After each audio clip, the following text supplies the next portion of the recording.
Hello everyone, welcome back to the City Talk show with Harry and Jack this time on the Not a Lot of Time channel. And today we will be talking about the third preseason game. Obviously, what happened on Wednesday morning, but it's Thursday now, just because we play at weird times now. It's getting from off what day it is. But yeah, on Tuesday night, Wednesday morning, we played Barcelona the third game. And then we'll also talk about the recent charges again with his club and charges right now. It's just getting more and more. It's like we're stacking up. Weirdly enough, I don't really get the charges anyway, or why it's cheating, but Premier League in a nutshell, really, of how crap and stupid they are. But before we get on to that, how you guys doing yourselves anyway, before we start? I'm all right. Yeah, same time, lad. Cheers for having us on again, as always. Of course, man. Another game to talk about, innit? So let's do this. Exactly. I've got Jack as well, which is good. So we've got three of us instead of two, which is always good. Now let's get on to the actual game. So this time officially we lose the game. Obviously, depending if you count penalties, I don't really give a shit anyway about the penalties. It's more about the actual game anyway. But it was. I think for me, I don't know about you two, but when it comes to preseason games, I don't really care about the results. I care more about the performances on the pitch from certain players. If you win, all right, it's cool, but no one really cares anyway, because it's not a proper competitive game. If we're playing Barcelona competitively, Milan competitively, and Celtic competitively, we'd batter all three. Probably will give both a bit of a game. Not being arrogant, that's just what it is. I think we are a better team where everyone's back than them three teams, but. Obviously, we lost 4-3 to Celtic, lost 3-2 to Milan, and obviously drew 2-2 against Barcelona. But Jack actually watched the game. Obviously, me and Harry didn't actually watch the game at the time because it was late, mate. Anyway, but I was going to ask you, Jack, before we get to start with, in that game, who impressed you the most? If I can pinpoint two players, the first one being Oscar Bob. Haaland got a goal wrongfully disallowed, but he put a beautiful ball into right on the end of Haaland's boot. It was majestic. My favourite. I wasn't even care the goal was disallowed. It's just, that ball was so impressive. I think that lad can go all the way if we just give him the opportunities and keep playing them against some decent teams. He'll start to get a proper role at this club. And I tell you what, this Savio is going to be lucky to get in this team because he can drop Oscar Bob at the minute. I know it's only pre-season, but he's showing glimpses of potentially being world class. So I was very impressed with him. I thought NICO O'Reilly was quite decent. He got in some good positions. I think on the whole, I think a lot of the younger players played quite well. I think Calvin Phillips was all right, albeit at centre half. I still don't think he's good enough to play in the first team. I never do. I never will, but based off one friendly performance. But he was a hell of a lot better than he was against Celtic. So I'll give him that. You could tell it was a pre-season game, just blowing away all the cobwebs. It's all about getting the fitness in the legs. And I thought we did that quite well. The general play of the game was all right. Wasn't really anything really concerning. So yeah, I was very content with the overall performance, and yeah, hopefully we do the same against Chelsea on Saturday. Yeah, Oscar Bob for me has been the best player so far. Like the performances on the pitch, watching him at the moment, you really feel like his confidence has gone up since last season. You know, we've obviously been to the team properly. He's really starting to become a real first team player. I generally feel like don't even bother getting him near loaning him out, but he should be playing at least off the bench or starting some league games this season. I think he's proven himself enough to actually compete at a high level now. Obviously against Newcastle, got the winning goal. Obviously got his first goal as well last season. He's really starting to show how good he is. And I think having him, Savio, and Doku as wingers, obviously Jack there as well. If you want to play a lot of the now and again, we've got four great options there, which is brilliant. Because obviously, I think for me now, with Bernardo Silva, I want him more in the midfield now. I do want him on the wing. I think we've got the wingers now. That's obviously you're playing a certain style. Fair enough. Obviously, it's a different team. But the fact that we've got three pacey, skillful wingers who can do something against anyone, And Bob especially reminds me a lot of Mahrez, the way he sort of also sort of gets through different players. To have that kind of player back in the team again is so good. I mean, Harry, me especially as well. I mean, you obviously think yourself, right? But Oscar Bob's just got so much room to go, hasn't he? Yeah, for me, Oscar Bob started pre-season unbelievable. I mean, you talk about the wingers, Savio, Doku. Don't know where I got Soku from. Yeah, so Grealish as well, Bernardo to come back, and Oscar Bob. For me, Savio, because he's not had the pre-season. Oscar Bob, and I said that about Gavadio last season. Oscar Bob should be starting this pre-season because the way he's been given the minutes and he's performed with the minutes as well. And you can't just expect Savio the same way Gavadio came in last season just to be like first name on the team sheet just because he's a major signing. Don't work like that. Oscar Bob's been quick, dynamic, and like Jack said, the goal with Haaland, even though it didn't stand, that was some movement and some cross just to get it to Haaland for him to obviously be offside in the end. But it is what it is with Doku. He started off pretty well last season, and he went a bit raw towards the middle and then kicked on at the end.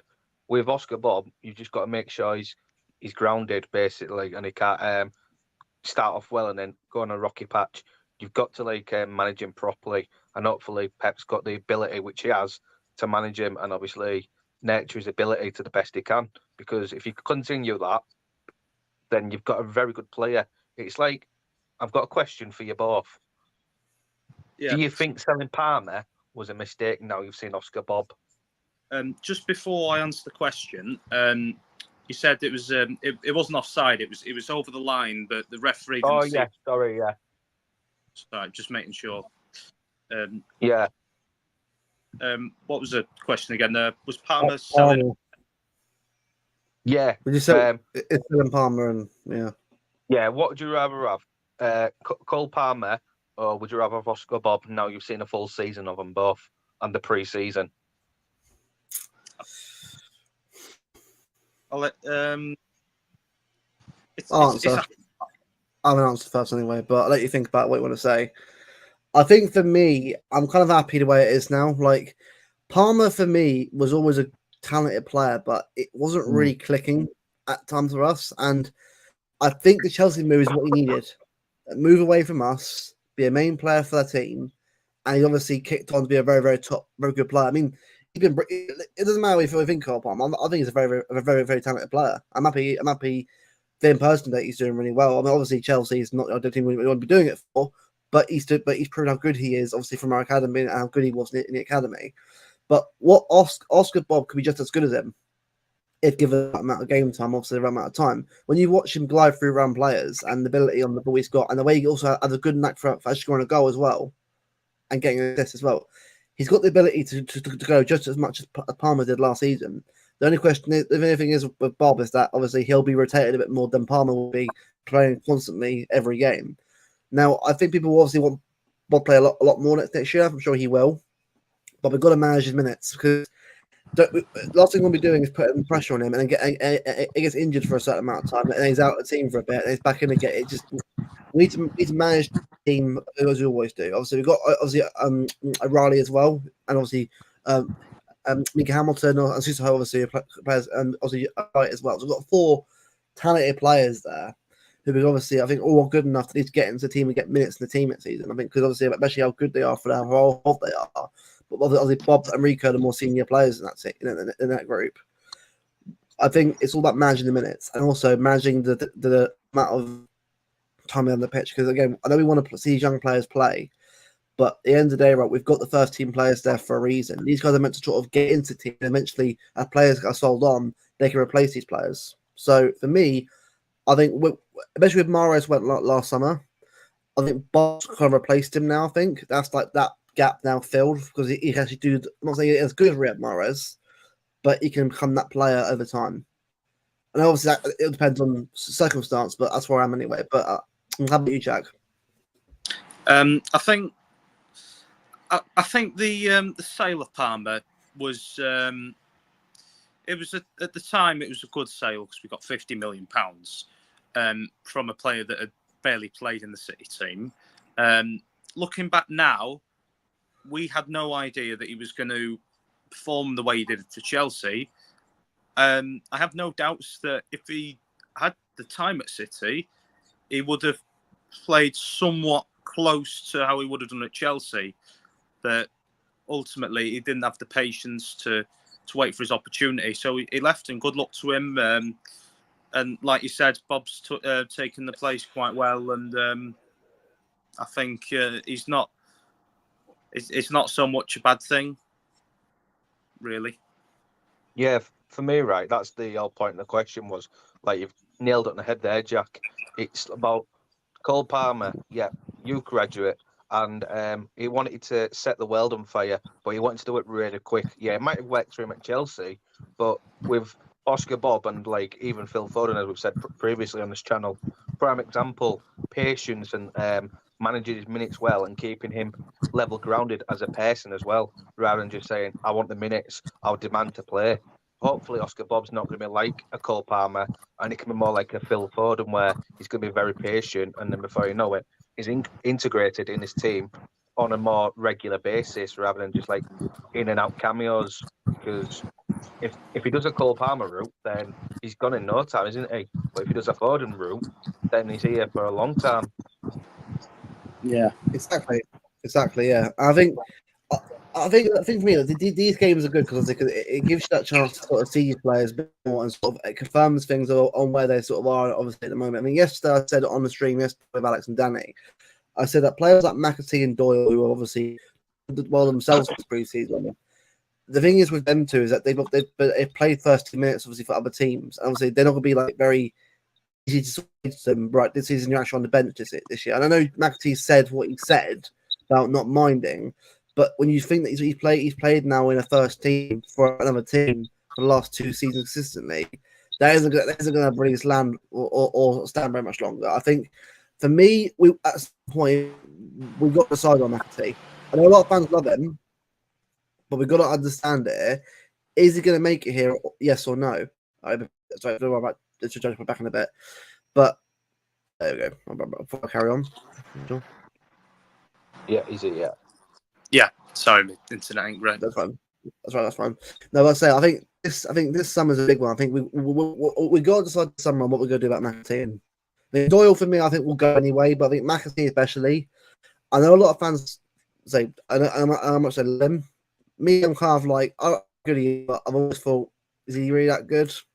I've seen bits of him, but I've always wondered whether or not it was overhyped or not at the time. But I'm not saying he's like a player. But I think some bad fans do overhype younger players. Obviously, players like Foden, obviously, and Bob, fair enough, and Rico, fair enough. They obviously were good enough and showed them how good. Especially Foden has done that. But I don't know why McAtee went alone in the first place. When surely, if he was good enough, why wasn't he given the minutes like Bob and Rico were in their first season? And also how O'Reilly's been given the minutes, and so has Hamilton. And also Suso as well. I'm not saying they'll make it, but they're also good young players in their own right that are getting better themselves, more game time. Why didn't McAtee and Delap at that time when they were younger get at that time? Well, why weren't they trusted enough by Pep? That's what I want to know. Because surely if they were good enough, why wouldn't they play him? Yeah, I know. I think what it is, lad. I think what it is, sorry. We mentioned it off stream, didn't we, while we was getting ready to start this? If you go out on loan, then you're more than likely to come back and basically see the exit door for good. So Pep must be thinking, you've had 2 years with Sheffield United, and I'm not being funny. Yeah, they slammed it in the Championship, but a very, very poor Premier League standard team. And he was okay in that team himself personally. So Pep must be thinking, if you can perform like that in a shit team, then you've got a good chance of like being a backup player in a world-class team, if you like. So there's probably a plan for James McAtee there, and I, for one, would be happy with him to stay just as a backup player because, obviously, if he can perform in that kind of team, you don't know what he can perform with better players around him. So let's give him that chance. Yeah, and I mean, I think I'm not saying I want to sell players, obviously, but we've also got to think about it as well. Especially these players being so young, you can't hoard young talent. Some players aren't going to make it, and the harsh reality of academy, obviously, as good as ours now, that are churning out, obviously, these great young talents. I'm not saying it's going to happen, but most years we'll have good players coming through who have got good potential to go on to be good things. I know it's not anymore, but Jeremy Frimpong was that kind of player. Well, Celtic, look at him now. So we have proof that it does work. I'm not saying it doesn't always work for us, like Palmer obviously gone on to Chelsea, but we've got players who come through the academy that have gone on to do great things in the past, obviously, and currently right now. So I think after this I reckon after the Chelsea game, we'll know roughly what's going on with transfers, players who are leaving, and players who obviously we might bring in. I think I'm not saying the club is active. I imagine they're looking for players to get in, but I'm actually very understanding that you can't just bring a lot of players in. Some do have to go for others to come in. I know that sounds frustrating, but it makes sense. You can't just bring loads of players. I think if let's say Comforts was to go, and let's say someone else like Alvarez was to go, I guarantee you get players coming in. But we can't just be signing players for sake of it. I think we've got to manage it and look at what's out there. I know obviously everyone was talking about Olmo, but I knew what was happening anyway. I think Olmo is a good player, but I never thought it would be a City player. I always thought Barcelona or something like that anyway, but they're looking to sign him now. I think we've got to be patient. I'm anyway. I'm kind of like whatever with it. As long as we get someone in the midfield to help Rodri out with what he's doing, that's fine. Or we have backup plans and different ways of resting him, so it isn't just reliant on Rodri. We've got a way of playing that's going to give Rodri a break. So players like Kovacic or something like that, or even like Nunez or someone in the midfield, and De Bruyne can sort of get in there and sort of play a different way of playing, or some sort of. I know it sounds like I'm waffling a little bit, but that's why I want to try and find a way to give Rodri a bit more rest next year, because we can't play him for 100 games or something like next year. Because the guy's one bad injury away from being out for a long time, and then we're looking at him to plug a massive hole in that team. So we've got to get a player in, I think, of a good quality. I'm not saying world class has his level, but someone who can at least do a job and rotate, and obviously being the team instead of him every now and again. But it's all about planning out. But I think one more player for me, and that's it for me. I don't want to go overboard. I think next summer's more summer. I'll look at bringing players if players do. I think Alvarez for me saves this season, but I think next summer he'll be off. That's what I'm looking at. I think Peroni in midfield. I don't know. He's not a bad player. He's not. I think that as a good player in there, but it's kind of like how much patience I would give him, and also he was good enough. He went out on loan in La Liga, Yeah, exactly. So it's clear off the loan model of that, like McAtee and Delap and players like that. I know he wasn't a player for Canada, but he also came in and went out on loan. He clearly isn't the right player for. I'm not saying he's good overall. He's a good player, but he needs to be playing week in, week out. He can't be playing on the bench and reserves. A player as good as his level, especially for how he is, needs to be playing week in, week out. I think we'll probably get him a deal with someone like Girona. I reckon. I reckon Girona will probably get him in. A good deal for him. I think Girona, him and I can't remember who else playing. Is it Herrera and that, obviously in that midfield for Girona. I think it'd be a good one. But we got to look at it like that. I think some players won't make it. Some players, obviously, like McAtee and Delap, all that, and obviously Delap's already gone anyway. But McAtee especially have gone out on loan. We've got to look at, I think, are they good enough right now to get on the bench and play with most weeks? If not, then we've got to be harsh and we've got to be fair here. It's reality of football. As we both know, we know that as football for you. Not every player you want to make it at your club. Some have to go on, do their own thing, and you never know. One day it might work out for them at a different club, and they might come back. But that's where I'm right now. I think players like that we've got to look at. I think, is he good enough right now? Probably not. Get money for him at a good price and get it in. But I'm not sure about you two, but I'm out of again.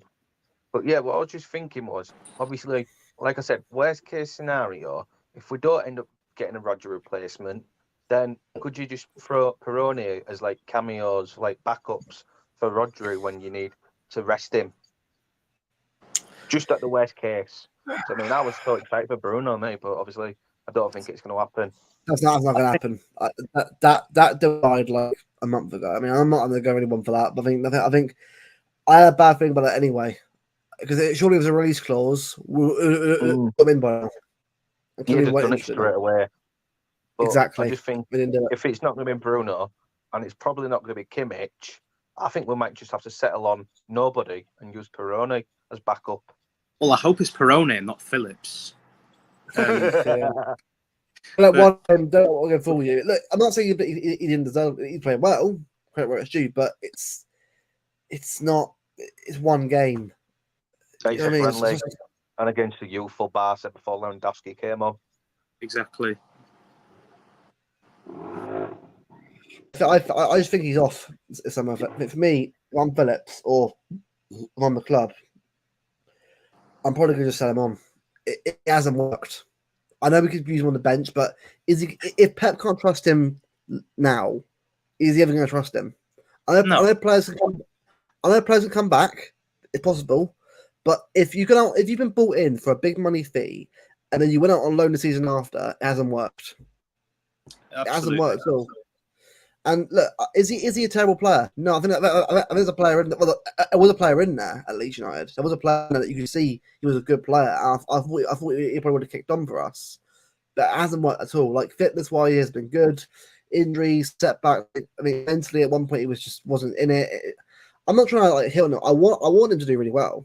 I want him to come in and really kick the run and really sort of show how good he was and give Rodri that kind of push as well, to push both of them towards a high level. But we need someone who's going to match that. I think someone like Zubamendi would be ideal because Zubamendi's played with Spain, and he wouldn't mind that.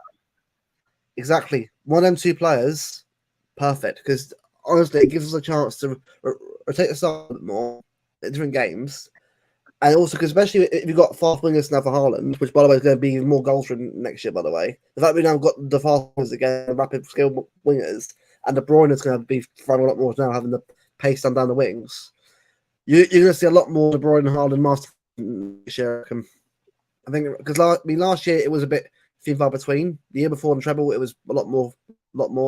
Now they've got pace again. Them two are going to be eating a lot of like assists and goals. So that's all different point entirely. But that's where I'm at with it right now. I think in terms of transfers, if you can get all the in, I'll be happy. But I'm not putting my heart in it at all right now. I think we've kind of got our hands tied now because we've left it too late, really. We didn't meet the valuation for Bruno. And again, we had no backup option. Like last season when we went for, we had a list of players, I think. We had, obviously went to Madrid, that can happen. And then obviously Rice didn't want to play a backup role. So we ended up going into the last 2 days of the transfer window, panicking and getting Nunes. Now, I don't want us doing that this year. If we don't get anyone that's good enough, don't just spend it on someone who's crap or not good enough for City. I think the Phillips signing's not worked out. You know, he was, like you said, he was good at Leeds, but again, that's Leeds. He ain't going to cut it at City. I think we've seen plenty of instances where he just hasn't got the confidence to play at this level. He hasn't got the mentality, and he's too one-dimensional. It's a shame, but ultimately we've got to be ruthless. If we want to be the best club in the world, we've got to be ruthless. Don't have any room for sentimentality here. If a player's not good enough, we get rid of him as soon as possible. I know it sounds harsh, but ultimately it's what we've got to do. But Jack, we've got a problem here because you look at Calvin Phillips, you look at even João Cancelo, right? I mean, how many loans have they had? Like they've both had 2 different loans in the last couple of seasons, and if you can't get them out the door on a transfer fee, like since like the last 2 loans, I don't think you'll ever get money for them. So they're basically gonna have to go out and loan the pair of them, Phillips and Cancelo. Otherwise, if you can't loan them out, then you're just gonna have to run the contracts down because now's the right time to sell them on. Because otherwise, you're just gonna have to deal with a fair loan, which is practically the reality, I'm afraid. The problem is nobody's going to pay the transfer fee or their wages, especially with Phillips' case. Only Barcelona really like Cancelo. Didn't work out for him at Bayern. I don't see any other club going near him. So we're kind of, again, we've got our hands tied. So it's more for me about just getting them off the books. Even if we had like a low ball offer, we just got to take it because we're paying a significant amount every week on the wage bill. It's going out towards these 2 players who don't get into our team. Obviously, both situations. Take a hit though, lad, as a loss. Well, you lose anyway on the wages. If you run his contract down, you get nothing. You get It's better than zilch. nothing. It's better than nothing. So that's the way I look at it. I'm not, obviously, like Cancelo obviously was more of his own fault for that anyway. It wasn't the club's fault for that. That was his own stupid mentality. I let him down there. That's why for me with Cancelo, he's always been one of them players that could have been a top level player if his actually right. But there's a reason why he didn't work out Valencia, didn't work out Juventus, didn't work out Bayern. Barcelona probably the same story as well at some point. I'm not. Some players just haven't got the mentality or the attitude to do it, and if you haven't got the attitude for it, especially with us, you won't make it here. And the thing is, I really like Cancelo. Although playing really well for us and being one of the players in the team, I genuinely thought we had that presence about him, sort of being one of our best players in the team. I think he was at one point, especially with Haaland, especially with the outside the bit across to Haaland. It was beautiful to watch, but I just don't understand what happened and why he did that for. Because he just occasionally probably go back and see him again. It's what I mean. It's why I don't understand players like that. Because I'm not saying it didn't work now. It was Ake playing a left back. It was fine anyway, but it makes you wonder about players like him. These aren't flair players. Some of the flair players are really good. Like Savio's a real good flair player. I think we'll have that kind of like Brazilian sort of style that we need in this team, especially down the wings to sort of get us some goals and basically get out of tough situations. But players like Cancelo, we need to remember to think for future, especially when you get the players in. Make sure you've done the background checks before you get in. Yeah, I'm not saying being personality, but I know we do that anyway. But I think that Cancelo was a real loss from us because we should have known Juventus and Valencia how he was acting before we let go. Before we signed him. I know it's easy to say it now, but we've got to learn for the future because we can't be wasting that kind of money again. Players aren't going to work out with us. We need to start learning from our mistakes, especially in the transfer markets. So, for example, we got to do a full background check on players. You got to make sure that people don't realise half of the game, half of being at the top level, isn't about how good you are. It's up here. It's the mentality. It's the attitude. It's how you apply yourself. There's so many players I can think of that they've got all the talent in the world, but they just don't have the mentality. It's so important. That's why Real Madrid win everything, because every time they buy a player, they get the mentality right, and if they don't, they ship them out, no matter how good they are. And we need to make sure.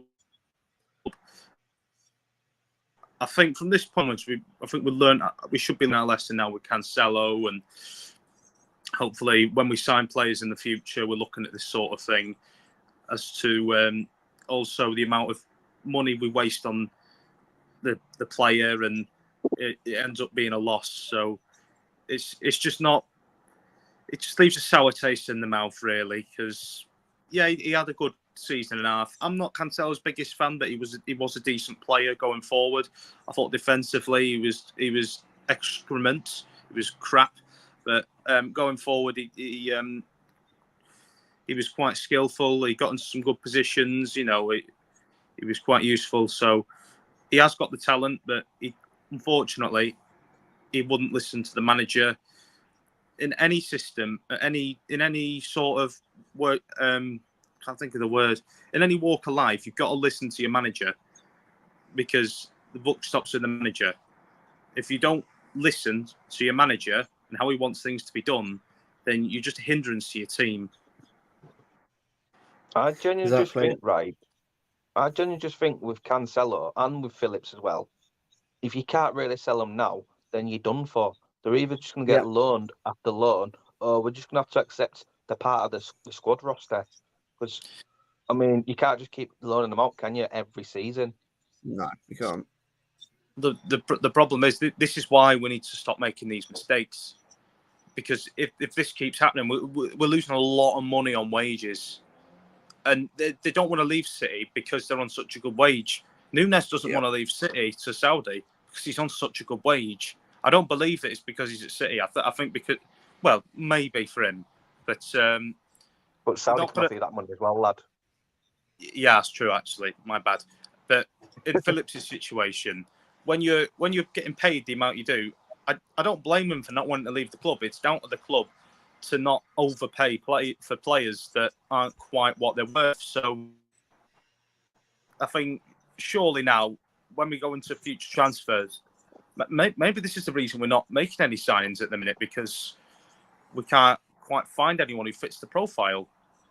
I don't know if that's true. It's just it might be. I'm just not sure at the minute. But it would be nice to get him off the books. Yeah. Big up MCFC for the app, but I think I did have comments about Nico Riley. I tell you, right, having heard his interview he did recently, he's very mature for his age. Like he's sort of saying, like, obviously he's learned obviously the style of play growing up. Obviously, he sort of knows how good he is. I mean, that in itself is good for a young player to sort of know how good he can be, respectful, humble enough to know that he has a lot more to learn. That in itself is like, okay, he'll make it farther. If you're already locked in like that already, then we've already got a good player hand just to get better and better. I mean, he's like 6'1" or 6'2" at 18, 19, which is crazy. Which means he'd probably be even taller. So he could be like DM, centre midfielder. That kind of player is perfect for us because it gives us a chance to bend him in the cup games, in the cup, B Cup, and that get see more of him. And you never know if he gets good enough, might get to a couple of league games as well. I think the fact that we're sort of seeing him, especially this preseason, where he's sort of getting as a team, obviously getting better and better. It's great because you think, all right, there's another player there who's going to probably like Sissoko, like Bobby, like Rico, he's going to get more game time and get better and better in this team. So to me, it's brilliant. I'm really looking forward to seeing more of him. I mean, I did say yesterday in the stream, I'm thinking he's obviously a good talented player, but I want to see more of him and get off there. I want to see more of him. There's more of what he can do. And I know it's pre-season, it's a Barcelona team that's very youthful, but he's obviously most of the players on the pitch. So famous on any other normal game he's playing for. So the fact that we've got a player like him already in the squad is good. So it means that next season we'll see more of him on the bench, off the bench every now and again for a few minutes. It's good. So I think overall in terms of transfers, it's not necessarily a necessity, really. We've got the players as a squad right now, but whoever does leave out of the main players has to be replaced. Can't you just I think Gomez going, and then obviously is I think for me is what it is. I think he's a bad player, Gomez. I think he's at the wrong team. I think going Sociedad is right for him because it gives him that chance to play week in, week out. I think he'll get better and better. I think we've already got a claw back in the three and he gets better and better. That's fine with me. But yeah, it's basically a window of patience, really, patience and sort of calmness. I'm kind of like relaxed and like, all right, well, whoever we get in, obviously, it's going to be a good player to bring in, but I'm not holding breath really at a major busy end of the season, really. End of the window, anyway. Yeah, this is the thing for me. You've got two paths, like I said earlier. You've got the Phil Foden path where obviously you bide your time, you be respectful, you get your head down, you do what's asked of you. Or you've got the Cole Palmer route, which is all about, it's about me. I want my minutes. I want to play today. I want to play now. I've proven I can do it after a couple of games. But which path would Nico O'Reilly choose to go down? The Foden path or the Cole Palmer path? Because I know which one Pep Guardiola would prefer, and I know which path we'd prefer as fans. Now, I'm not saying Cole Palmer's an arrogant or a shit player, but obviously, it's like Jack said, imagine if he bided his time and he was given more minutes at City, what could he do for Man City? It's just these young boys, what they should do is look up to Phil Foden as the role model. I know you're playing with like Rodri, Kovacic, even they might have been around Gundogan last season. They've got to remember Phil Foden, academy graduate, and he's the player for them to say, I want to be the next Phil Foden. Okay, that's how it should be. I think O'Reilly, looking at him, he knows that himself. I think he's smart enough to know that. I think he's got years ahead of him to get better and better. So for me right now, I'm like, he'll buy his time. I think he knows that he'll get in the team, he'll get minutes, he'll get better and better under Pep. The fact that he's also played the same position as Pep did obviously in his career at DM, it's good for us. It means that eventually he can kind of player for us that can help Rodri out in the long term. So for us, it's a win-win situation now, as long as he sort of remains calm. And that's why I like about preseason, because a lot of the games aren't really competitive. Players like O'Reilly come through, you think, okay, there's another one right there that we can sort of put on the roster on the bench and get into the team over time. So I'm happy with it all. So I think that's three. I think I'm on the same page really about transfers. Like, wouldn't mind one more, but we're kind of like understand that we're not going to get anyone in right now until someone does go. I hope obviously we do get someone out the door. I think get Calvin out the door, the Cancelo out the door, Perone, get money from him if possible. Get Doyle obviously some money from I him. disagree on that one, mate. Okay, I would keep all right. Peroni around. Okay. No worries, that's fine. I just, it's more just a suggestion. I mean, obviously, if he stays, then fair enough. I wouldn't mind him staying if he gets a bit more game time. But I think for me, next season, the player needs to see improvement from most of all is Nunes. I need to see something from him next year. Fair point.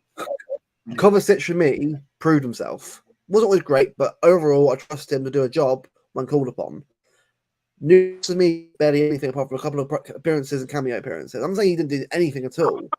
But for a player of the price that we got him for, we got to see more from him. He obviously is a decent player, but he's way better than that. And Pep, and look, I know we kind of panic bought him whenever we want to look at it, but Pep in the first place, so Pep saw something in him anyway. We've got to look at. I think, is he next season going to step up to this team and reprove himself to be a good midfielder? Because if he is, that's great because that means you've got one more midfielder who's getting better and better and can be in the team long term. But he's got to do it now. This season is, for me, judgment season. Right now, second year.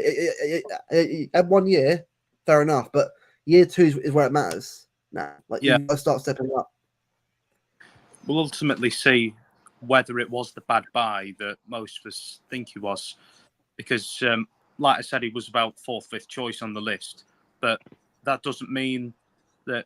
I think the bad thing straight away is that he's not gone straight to pre-season. He didn't get on the plane. He's still having his extended holiday. That mentality, red flag straight away. So I think it needs to be more focused for me. I think if you've got a point to prove, like in your second season, actually, let's go back to remember Jack Grealish in his second season? He was training all summer because he had a point to prove. He had the mentality of I'm going to have the best season. Yeah, and this summer as well. And this summer as well. It's good. It's very good. This is where it comes back to mentality. I think Nunes is happy just being here rather than trying to break into the team, which I don't really like. So if he's going to get the opportunities, which I think he'll get less of now because he didn't come in pre-season, he's not played a single pre-season game at this club because we signed him at the end of the summer window last year. So he's not had any chance to show the manager why he should be playing towards the start of the season. So he's made it harder for himself, in my opinion. He should have really been playing. I was a bit disappointed with him there. Obviously, he might still manage to turn it around. I hope he does. I hope I'm wrong, but I doubt it. But this is it, Jack, though. It's like you look at the situation. They always say, right, every player that walks through the City door has to have a first season to get used to Pep Guardiola and the tactics and the setup. Not being funny to Gary O'Neill here, but he just sounds like a soft, lovable guy. You go to Pep Guardiola, it's heavy, it's demanding, it's physical, hard work. And when you just said there, Nunes has just come in feeling very comfortable and very at ease with Man City. It's probably because he's been around a Wolves team that's been very chilled. Same with when Jack Grealish came in from Villa that time. Obviously, first season, bit shaky. Same with Rodri, bit shaky. Second season, clicks into gear. These players need that first season to settle in and just learn the City way. Well, the Pep way even.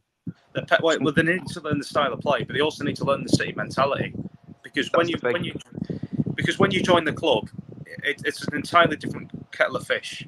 I think one thing Nunes hasn't learned so far is he should be proving himself. He should be trying to break into the team. I think I agree with what you said. He feels too comfortable. He might be on a decent pay packet. He's all right playing here and there on the bench. But at some point, we might rely on him next season with injuries. And we might rely on him to step in and have a good game. We're not going to do that if he's going to if he's not even taking pre-season seriously by not going. I know he was in the Euro squad, but he didn't really play, did he?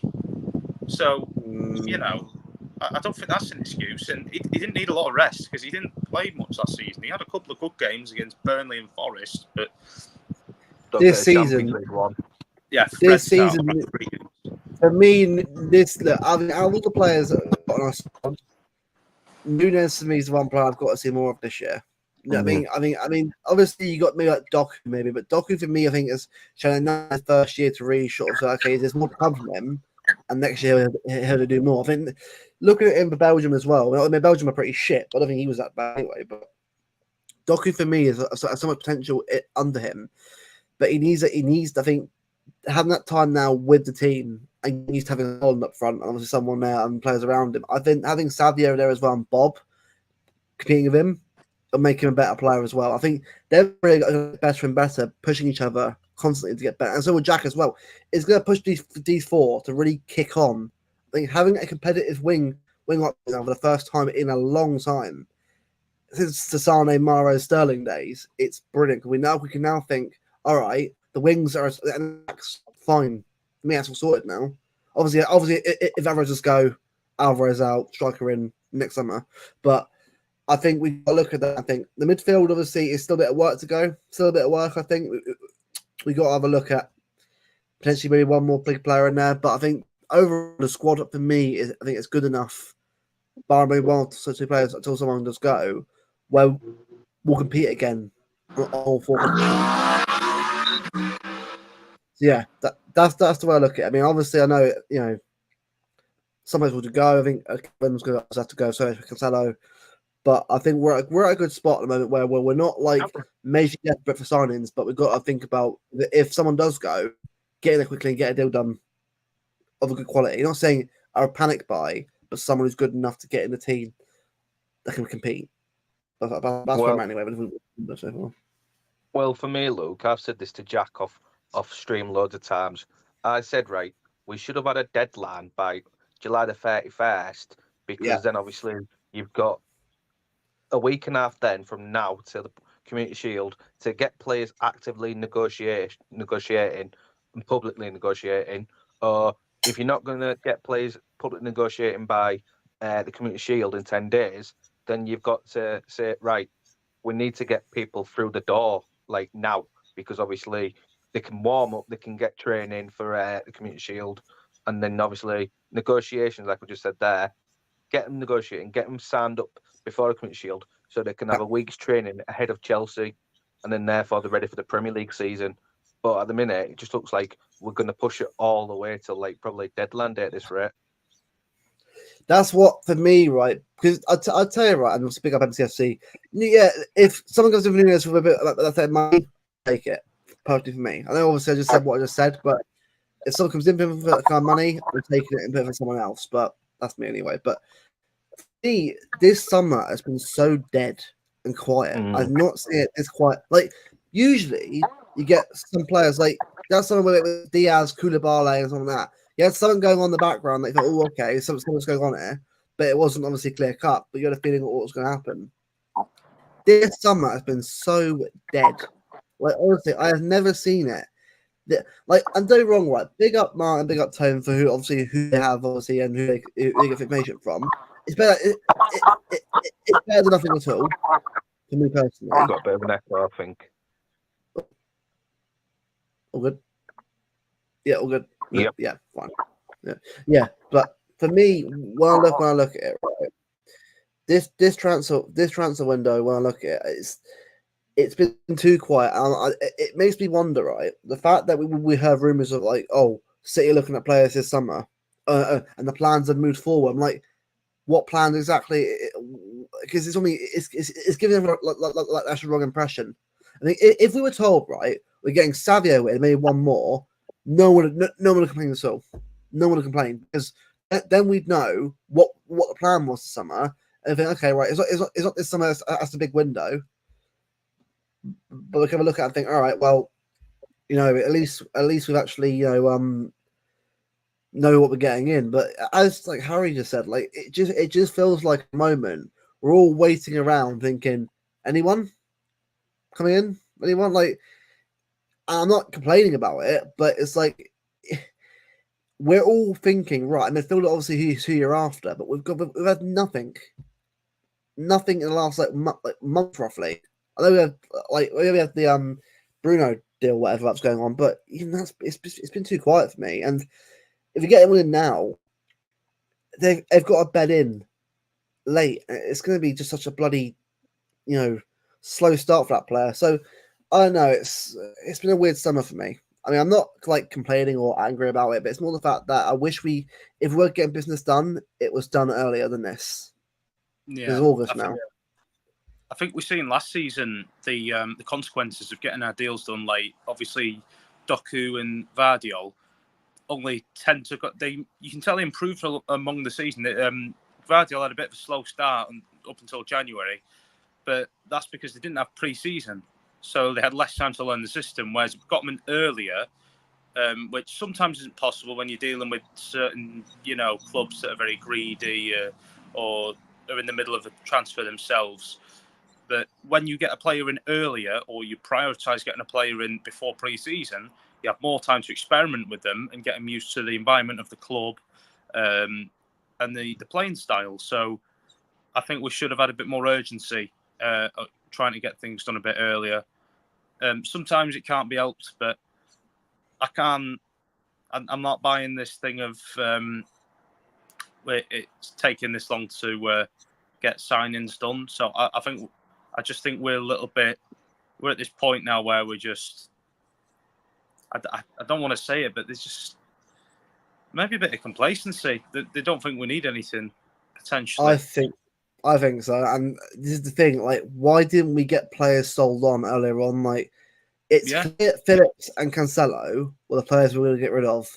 It's now the 1st of August, and we're still sat thinking, then why are they still there? I know transfers is not as simple as people think. I get that. But surely if you want to get players moved on out the door, you'd have got... And then Gomez, that was done pretty on anyway, but we all knew that anyway with Gomez. We all knew that was done. But that, for me, it's the fact that we've still got Cancelo here, he should be gone anyway. It's like the club have kind of pissed-farted about, really. And I know it's very easy to say. Fair enough, granted. But I wish we had a bit more information about what's going on, what the plan is. Because I'm not saying give us the entire plan detail. I'm just giving an inkling of what the plan's going to be. Basically, I wish Jack or Gorman would come out and say, right, the club, I signed no one else. All right, it's frustrating as hell, but at least we know what the plan's going to be. Right now, we're like, anyone can come in? Like, because I know, like Kanji, yeah, he was late as well, but the thing is, that was a rarity because Kanji, I think played anyway, so it was kind of playing football any before that, so it kind of worked out for us. But signing players late isn't always a bad thing, but the thing is, the fans have no idea what the plan's going to be. I'll ask everyone that I know, right, on Twitter, obviously you guys, whatever, Jack, I've asked Alex and Danny, same opinion as everyone else. We're just sat here thinking, what is the plan here? Are we getting anyone in? I think Savia was done ages ago anyway. It doesn't really count. I mean, that was done like in the start of the year. It's more the fact that we've got this and we're like, all right, so Bruno, no, okay, Olmo, like, we're guessing at this point. I know people are saying, oh, don't worry, City will sign someone. Like, I know Tommy said, but the thing is, Tommy, right, I'll be honest with you, this is what it says to everyone about in the nose. Don't fully believe everything that people say. Yeah. Pinch of salt and everything. I'm not saying they're wrong or right. They obviously hear something, but it's clear that what they're hearing right now is not true. I'm wondering if the club have basically just said, that's it, cut off, like, stuck, all, like, information. I'm not saying obviously it's impossible, but it just feels like it's like nothing. Like, it's basically, it wouldn't surprise me if you go into that first game against Chelsea and no one is signed. It wouldn't surprise me at all. I think it's a combination of two things, right? I think, like, I know I'm going to contradict myself a little bit by saying the 31st of July deadline, what I've just mentioned, where you can just get players wrapped up, like, ready, negotiating or through the door officially. But, yeah, I think Tiki's pissing about a little bit. Don't get me wrong. I agree with you both on that. We're just probably pissing about a little bit and we're not doing much as we should. But I think it's also the PSR and FFP stuff because it's the same up and down the league. I mean, Liverpool haven't done nothing. Chelsea haven't done much. Arsenal haven't done much. Even Newcastle, even Villa, having to sell the best players because they're getting in Europe. And it's the same. This is actually the same in the Championship. I think I mentioned this to you before, Luke. Hull City, I'd seen one of their fans on Twitter today. They're getting frustrated because the Turkish owner at Hull City's not spending money because the Turkish owner's mentioned it's to do with financial fair play. And if they was to get promoted, like at Leicester supposed to be getting done with the FFP stuff, now they're back in the Prem. Everyone's scared of the possible FFP and the PSR crap that's coming around the corner. Yeah, But for me, go on. Sorry. The thing with Championship clubs is the thing that tends to set them back or puts them in financial trouble is there's so many clubs dream of playing in the Premier League, so they might splash the cash a bit, and it's more of a gamble where they get promoted or they get into like debt and stuff. So we're seeing this with other clubs that have tried to get into the Premier League, overspent, owed money, and then you get banned, don't you? Exactly. Yeah, that can happen. So that might explain. Yeah. It just feels a little bit like. Sorry, go on. Go on, Jack. What was you saying? Sorry. Oh, that was it. Yeah. Oh, right. Okay. Okay, cool. So I was going to give you the Leicester example. No, I just think for me, when I look at like the state, I mean, you're right. I think it is PSR, but it shows you how bad PSR is, man. Because it's immediately made this league less competitive. I'm sorry, right? People who love it, I'm gonna like this. But these rules, yes, you have Manchester City, but also it is your club as well. The reason why City will win this league without a competition as last year because Premier League have tried to stop us and also Newcastle, but also stopped the Arsenal, Liverpool, United as well. What they've done is they cut the nose by their face. I'm not saying that every club should spend money wherever they want. Obviously, be fair in your means. But what they've done is they've set the league back way more than they should do, and it's going to give La Liga and Serie A, other team, other leagues, a reason to get better and better above us again. And this is why I think what they've got to do in this country is just cut out all the PR bullshit, let the teams compete, let Newcastle get in there, let Villa get in there, let Palace get in there, give these teams a reason to get in there and competitive. The American owners in this league have really put a dent in football in this country because out of their fear of not having all the money, themselves, because as a business rather than actually a proper club. Whereas you've got people like Newcastle who want to win stuff, they want to compete and win. However, we've got Villa who want to get in there and get win. Which is why we got to stop this PR in this country because La Liga hasn't got PR. I'm not saying La Liga is perfect, by the way. No way. Same issues apply, but at least in that country, you can spend a bit more money. You need to compete a bit more and get there. Like Girona, they pushed and got there. Being very, it's just a little bit. I think this season's going to be quite poor in terms of quality this year. Yeah, I have a feeling there's going to be a drop off in quality, and people aren't going to like that. But I just feel like I mean, I could be wrong. If I'm wrong, fair enough. But I just don't know. I think these rules have really hindered the league. In honesty, I think it's hard to disagree, mate. It's going to hinder us in Europe, especially. You're not going to get English teams winning any Champions Leagues or Europa Leagues anytime soon. When you've got a limit to what you could spend, you've got these other leagues growing and improving their teams, and yet we've got to stand still because the red cartel can't handle being knocked out the money trough. So then they, like you said, they cut their nose off to spite their face, and now they've basically just ruined any chance of any English club competing in European competition just because they want to be at the top. It's selfish and disgusting. Yeah, and now we're getting to the point now where obviously like these charges, for example, the most pointless charges I've seen. Like, where's the cheating involved? Yes, all right, you start a game late, but please name a team that also hasn't started a game late. Oh, Liverpool, Man United. Exactly, but of course they're fine. That was a big game. That's a big game for TV, and all United fans invaded the pitch and got it binned off. So that's TV in the mud. One rule for us, one rule for them. Red cartel will never get done, mate. And also, can I say something? Right? If the Premier League are going to shaft us for being 1, 2, 3 minutes late for the second half of every match over the last 2 seasons. Can't we have a rule for the American sports as well? Because obviously, as we've seen in pre-season, games are getting delayed for weather. Games are getting delayed because American referees can't kick off on time. So That's games are getting joke, kicked that. off 10 minutes late. So it Mate, can't just be Premier League. America needs to get fined as well. It might be that overly World aggressive, but it's Cup's true. going to be Wait till the that Club World World Cup. Cup is going to stink. Club World Cup That- and the World Cup as well. It's absolutely stink. Because I tell you, right, that country. Look, we're not good. Look, that's a whole different project in itself. But that America, bloody hell, it's just a massive PR fest over there. You know, of sponsorships, that kind of stuff, and money. You wonder why all these teams keep going to America all the time, including us, by the way. It's money. Yeah, Because it's why you get all these teams going to like Africa and that, and where they've got big fanships there as well. Like, see, if could go actually go to Africa and wanted to, and goes to see the fans in that part of the world and get the same level of support that would America.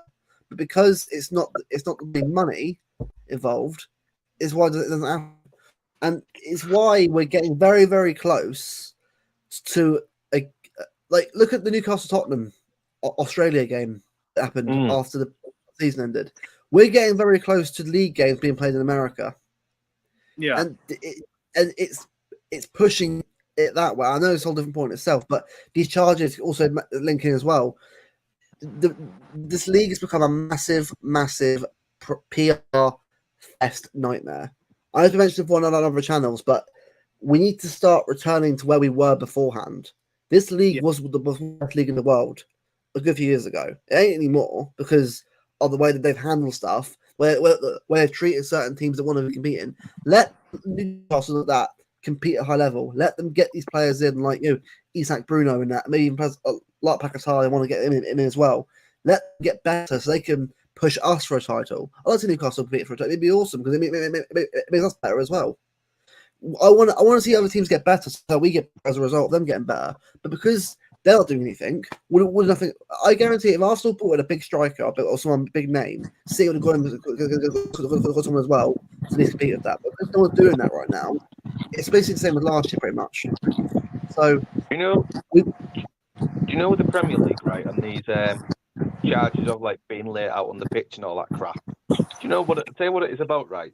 It's because obviously when we was suing them in June for like obviously racism and all that kind of crap, right? We've took a hit of them, and obviously, by the sounds of it, I think all that stuff's been dealt with, or it's been case dropped, or whatever. I don't know, but probably case has been dropped. Now, Premier League, I thought we need to find some debt to pick up on Man City, hit back at them.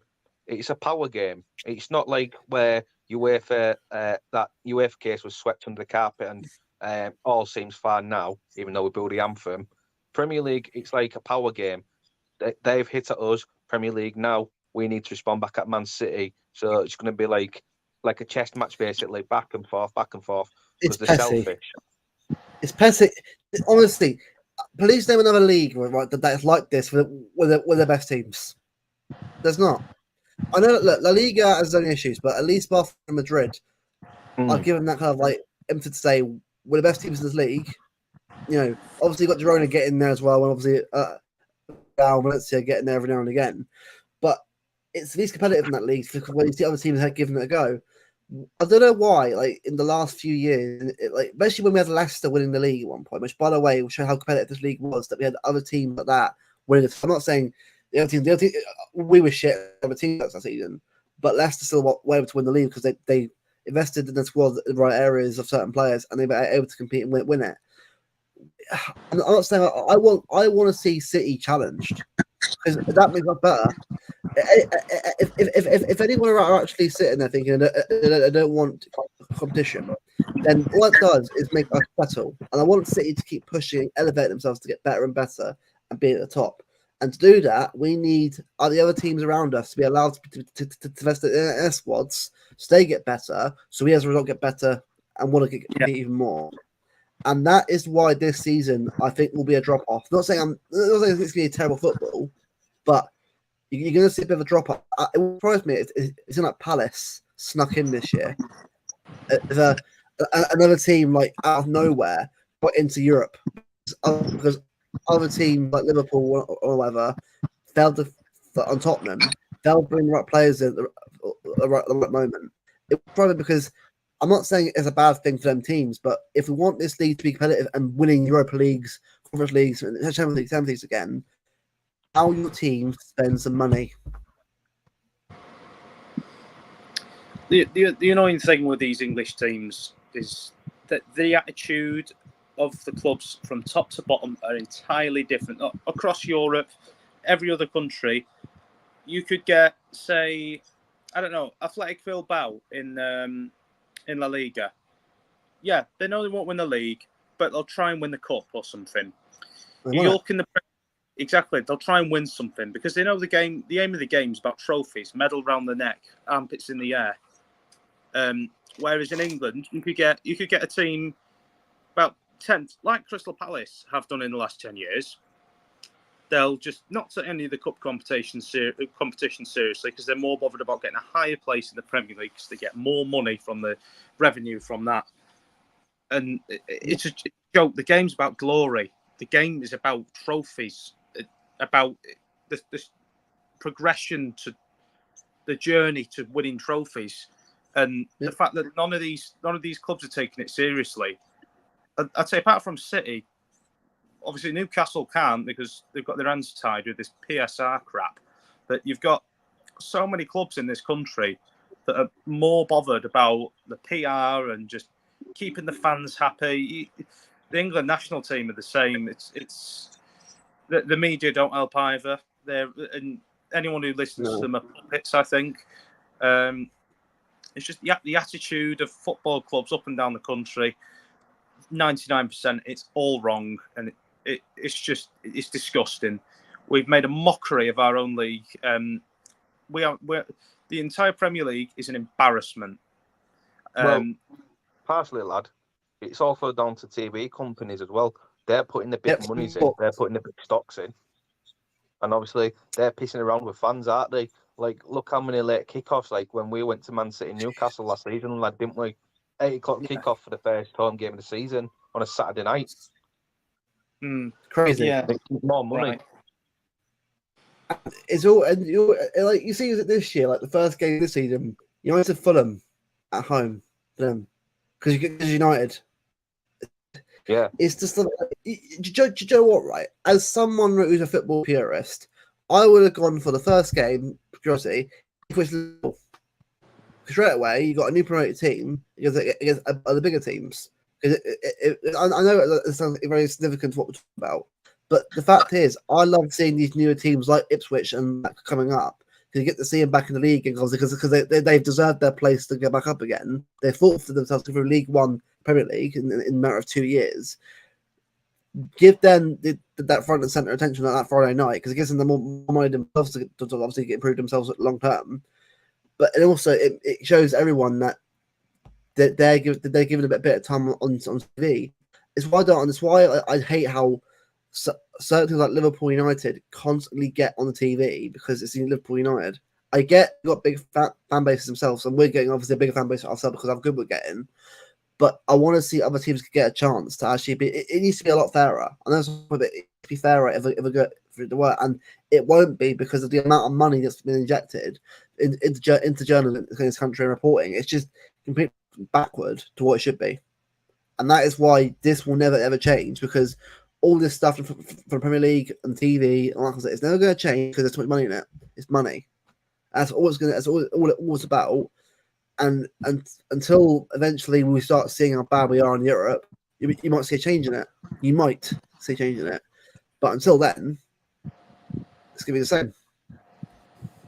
Well, it's like I watch a lot of rugby league, and obviously you've got your big teams, which are like Wigan Warriors, Leeds Rhinos, Warrington Wolves, St Helens, even Hull KR, and them 5 teams because they're doing so well in the league every season now. Obviously, and Wigan and St Helens and Leeds are champions most of the time. Oh, it'll back in a bit as well. Don't worry, isn't that awfully warm for a Thursday night? It'll be all right over time. Every is back now. Don't know what happened there, but yeah. So my point was, so your likes of Wigan, Saints, and Leeds win the Super League every season, which is the Premier League basically, but in rugby terms. They always get front row prime TV for Sky Sports, just because obviously they're the ones that are competing at the top level. Whereas like your bottom half teams, so like Hull FC and Wakefield, Castle up the Tigers, they don't get the much TV promotion because obviously they're not performing well on the pitch. And it's the same with football, the Premiership. You don't see Brentford on Sky every weekend, do you? You don't see. No, you don't. You don't see. Let me think. You don't see like Brighton on Sky. You don't see. You won't see Ipswich on Sky.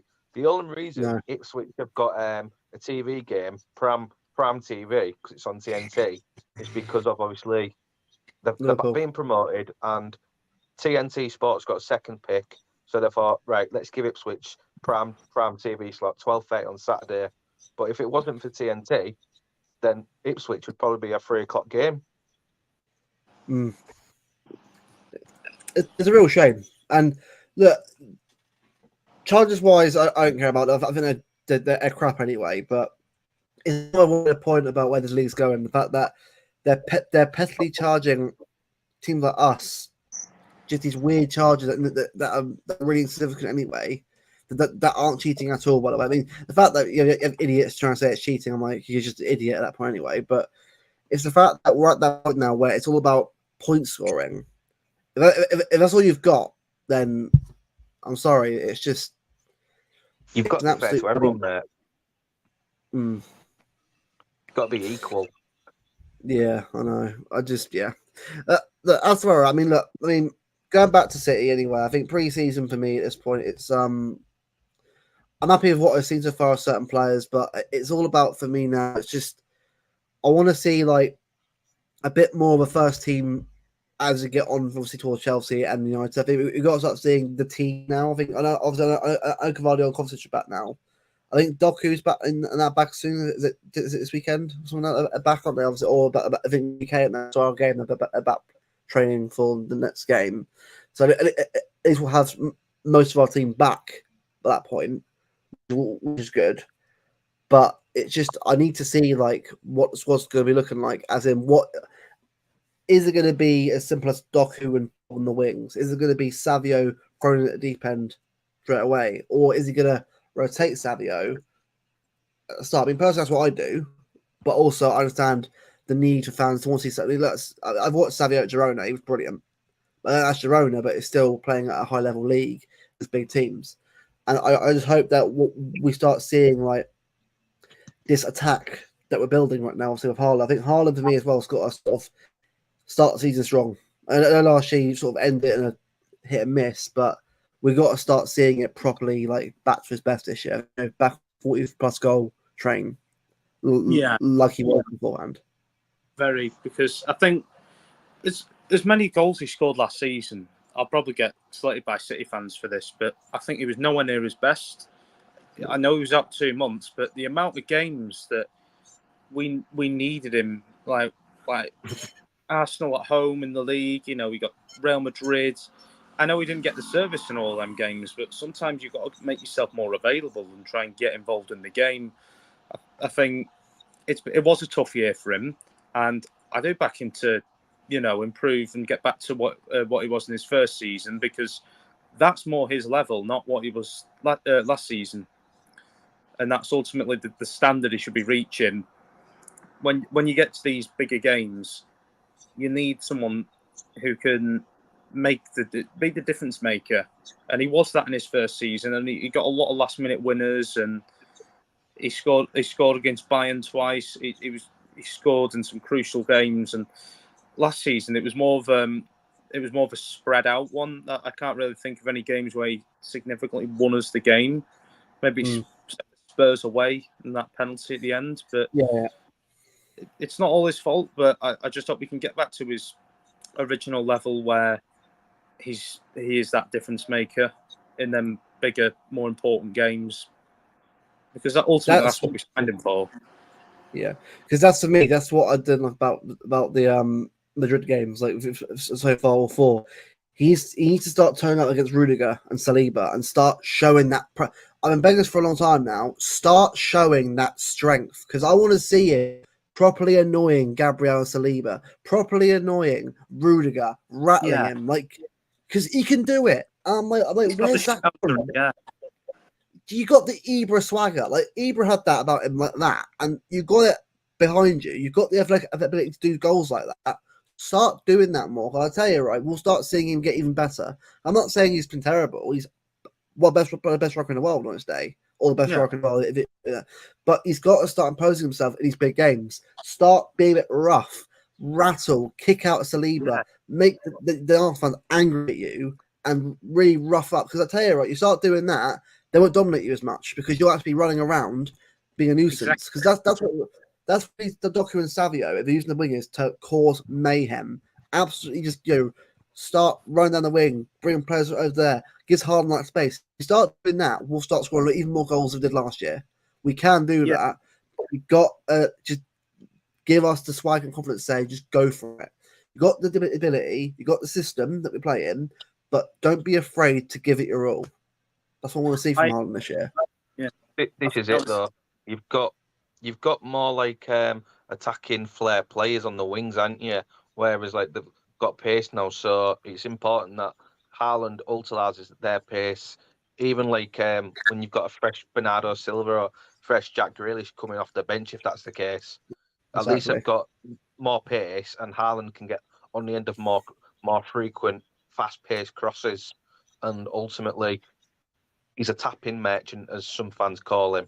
But I just think on Jack's point, his first season, top dollar. Second season, I'm not being funny, right, lad, but I think he's not going to score 50 goals season in, season out. No, so he can do. He can do that. He can do. I don't think it's fair to put the pressure on those. Right, season one, you absolutely banged it, 50 goals. Go do that in season two. I just I get it. What he did, what he did in the second season was still a great season. Might not have been like season one peak, but it's still very exceptional.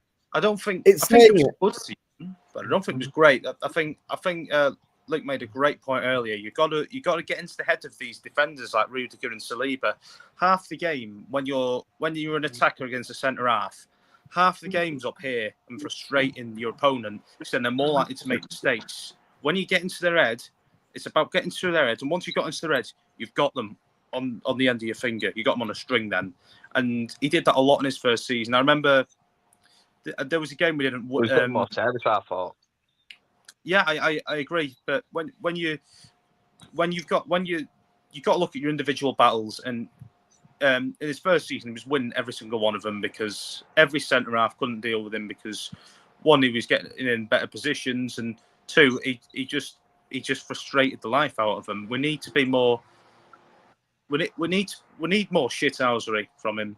I'm not saying he's had a bad season. I just think he can do a hell of a lot better because he has got the ability, and in these bigger games like your Madrids, like your Arsenals, like your Liverpools, he's got the ability to wind up these centre halves and kind of get them to make a mistake here and there.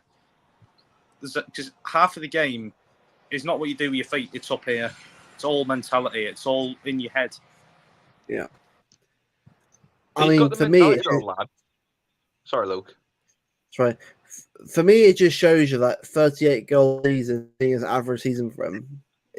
That's kind of like, we look at that, fair enough. But I think what it is for us that we know he could have at least 50 goals last season if he, because 38 goals is still ridiculous. I'm not saying it's not. It's still ridiculously insane for a player to do that.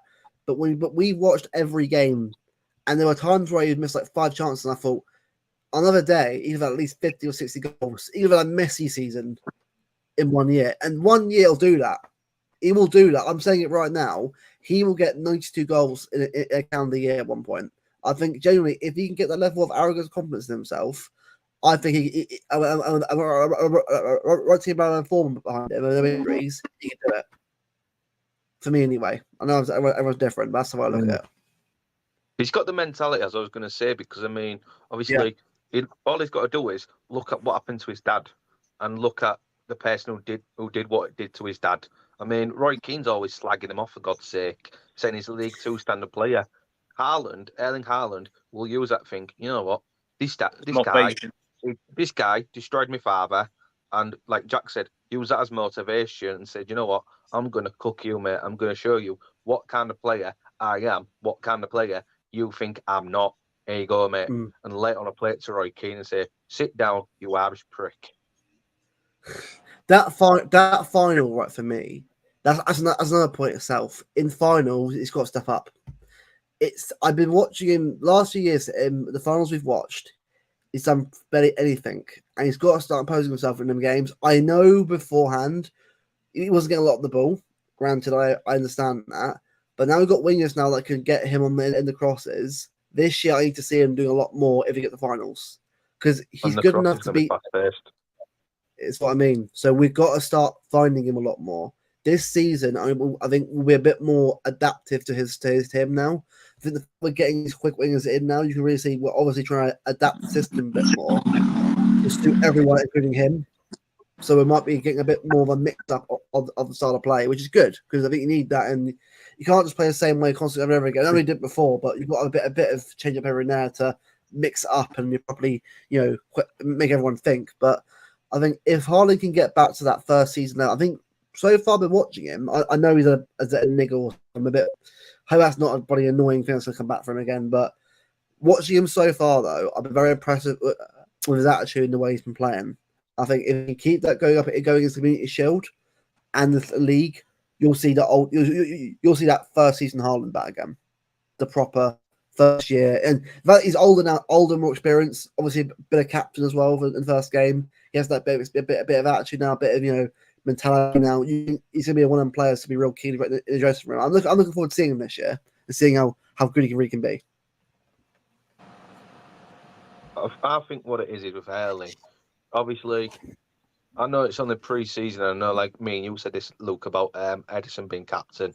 But obviously, if you're given the armband, especially if Erling's like a young age of, what is he, 24? Yeah, 24. I mean, he's not in his prime yet. He's not like a proper senior pro, like Kevin De Bruyne, Gundogan, etc. Then you've got to think, if Pep can chuck him as captain in a pre-season game, does that show you there's some leadership qualities in there for like long term? Obviously, when you look at Ruben Diaz, obviously, you know what kind of captain he is, you know what kind of leader he is. But could Erling Haaland break into that leadership group at some point and not just be like, let's say, fourth choice captain? He might be in a vice captain one day. I think he will be. I think out of him and Foden, right, as I said before, Haaland's more of a leader than Foden. For me, isn't that kind of player. I'm not saying he couldn't be that kind of player, but he's a bit too quiet, Foden, at times. On the ball, he's brilliant and technically incredible, but as a voice, he's very loud. Has that presence about him to be a captain.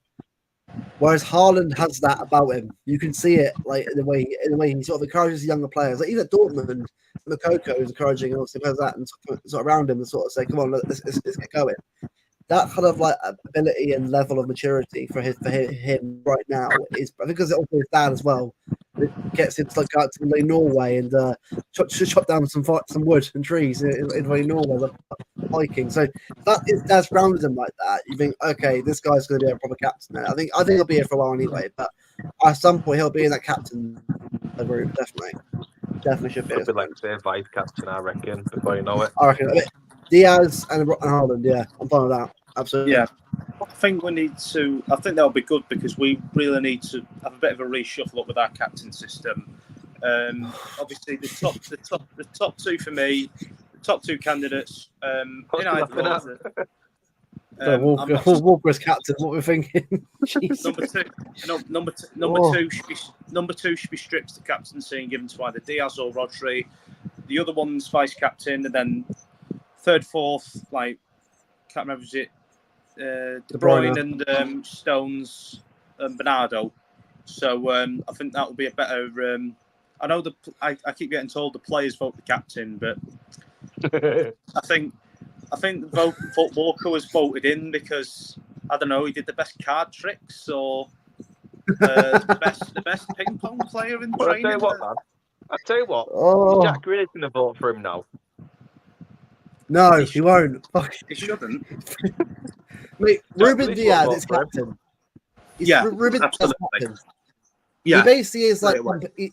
Ruben Diaz reminds me a lot of how Company was as captain. That kind of leadership about him and that kind of Oh, yeah, maturity heavy. and so for me, I think he has to be captain for me. I mean, Rodri for me is a leader, but I don't think he's that kind of captain player we need. I think he's more of a like De Bruyne, at least by example. He'll be a vocal on the pitch, get everyone riled up, say a push forward. But give Diaz that captaincy because he can do that. He could do that kind of level of focus and the way he sort of like drags Zinchenko that his first year, to get over in the wall. That kind of leadership is what we needed for a long time. I've always said before, make him the captain of the club because he will do it with a lot of respect. He will. It's a case of, for me, if you want the captaincy, you've got to earn it, and you've got to have the respect on you from everyone. Not just because I don't know, he's your mate, he drives you to training, or he might pay for your Nando's. That's not enough. You've got to show that you are a captain. You're willing to set by example. You're willing to train hard, and obviously put your body on the line.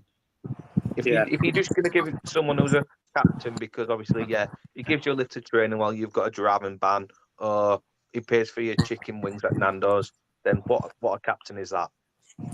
I know I think it says a lot really when your captain comes out, and I know media duties aren't really much of a thing, but you don't want your captain going on podcasts with Rio Ferdinand and that Stephen Elson. You don't want him going on with pricks like that. And the club know about this because they allowed it to happen. But we don't want that because you want your captain to be more focused on his own performances and getting ready, preparing for the games, making sure his teammates are all dialed in. You don't want them doing interviews all the time because again, that's just going back to PR. Kyle Walker is a PR captain. He's not a footballing teamwork. He's got his own podcast as well, hasn't he? I know, and that's just BBC ridiculous. Sounds, I think it is. We don't need maybe captain. I've got a podcast. I'll do it then. I think I said it to you before, Luke, didn't I? I said, how come Kyle Walker's vice captain of England and Harry Kane's captain of England, but Kyle Walker's done more media duties for England than Harry Kane as captain? He tries to be the spokesperson of his club and country, and like I say, do your talking on the pitch, or try and do some work with your teammates, inspire like younger players in the squads, and try and help improve them and stuff. You don't we've had some excellent captains. We've had Vincent Kompany, Fernandinho, Ilkay Gundogan, who you never hear anything about them doing inappropriate stuff. You never hear them. Silver as well. Silver, yeah. And De Bruyne's done as well, yeah. So, yeah. And you don't hear him coming out in interviews and saying, "Oh, congratulations to this team," and "I hope it's well from the England teammates." You don't hear all that crap. They take accountability and like, "No, we weren't good enough today, and we'll do our best to improve it." So, I think I just really don't want that sort of look next season from Kyle Walker. If he's to stay, personally, I don't want him to stay. I think he's finished. But as a captain, he definitely can't stay as captain because if you're in the dressing room and you're a younger player, you look to him and say, "I'll run through a brick wall for this man." If I was I'm sat with Kyle Walker, I wouldn't buy this man a pint. Like, come on.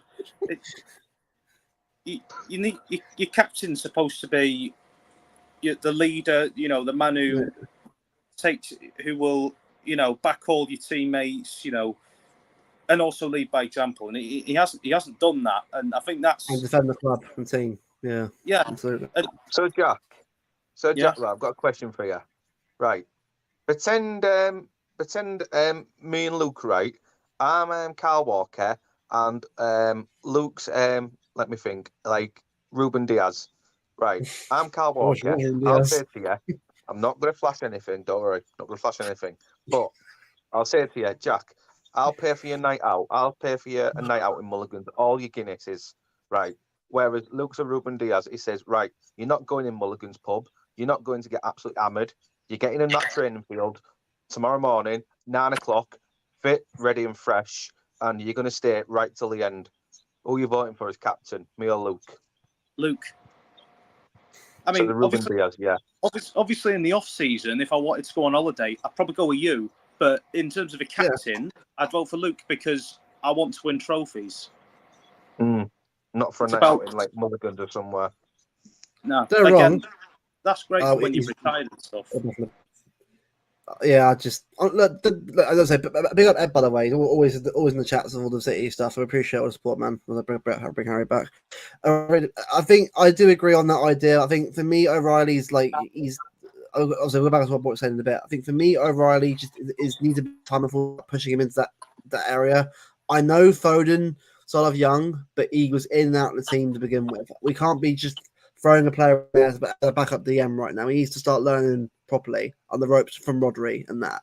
I want to learn before he starts getting into that team. He'll get there. I know he will, but the fans need to relax. And I know Pep said that, but Pep's obviously there's a lot in him, which is great to hear. But it doesn't mean he'll be in that first team constantly. He'll be around the first team, training with the first team, playing alongside these players and getting better and better. So for me, I'm happy with like hearing that kind of praise.